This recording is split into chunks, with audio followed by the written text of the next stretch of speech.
Storm clouds forwarding us of a third world war are getting heavier by the day. The effects of such a war would last for decades to come. Generation after generation of children would more than likely be born crippled or with genetic defects due to the lasting effect of the radiation. बिस्मिल्लाहिर्रहमानिर्रहीम। अस्सलाम वालेकुम नाज़रीन। तूफानी बादल जो हमें तीसरी आलमी जंग की पेशगोई करते हैं दिन ब दिन भारी होते जा रहे हैं। इसका इजहार हज़रत खलीफत المسيح الخامس अज़ीज़ ने कनाडा के दौरे में जिस वक्त स्टीफन हार्पर की हुकूमत थी, ऑटवा में स्टीफन हार्पर और पार्लियामेंट के मेंबरान ने उनको एक इशाया दिया जिसके अंदर उन्होंने तकरीर करते हुए ये कहा कि ये जो तूफानी बादल हैं जो हमें तीसरी आलमी जंग की पेशगोई करते हैं दिन ब दिन भारी होते जा रहे हैं। और उसके ऊपर उन्होंने कहा कि ये अभी भी हमें समझ लेना चाहिए कि ये हम एक बहुत ही ख़तरनाक जिसे कहते हैं ख़तरे में जा रहे हैं आहिस्ता आहिस्ता, और दुनिया जो सी है एक ऐसी तबाही की तरफ जा रही है जिसके लिए हमें अभी से कोशिश करनी चाहिए।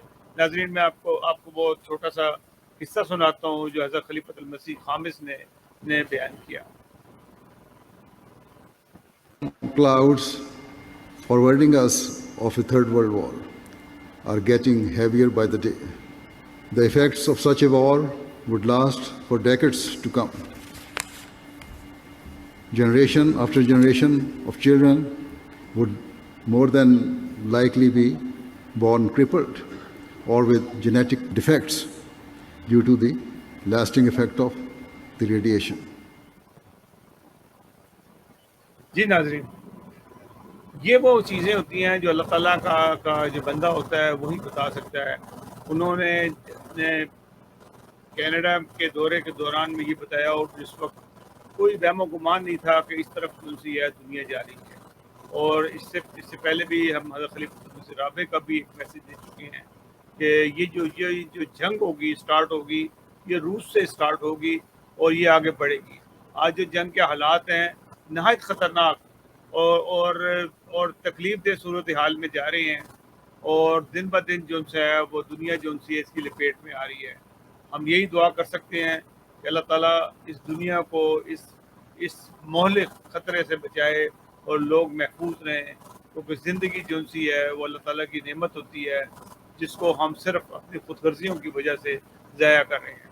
नाज़रीन, ये एक मैसेज था जो हज़रत खलीफत الخامس का था जो कई साल पहले का था जब स्टीफन हार्पर की हुकूमत थी और उस वक्त ये उन्होंने किया था। आज पूरा होता नज़र आ रहा है। नाज़रीन, अगले प्रोग्राम तक के लिए इजाज़त दीजिएगा। अल्लाह हाफ़िज़। Storm clouds forwarding us of a third world war are getting heavier by the day. The effects of such a war would last for decades to come. Generation after generation of children would more than likely be born crippled or with genetic defects due to the lasting effect of the radiation.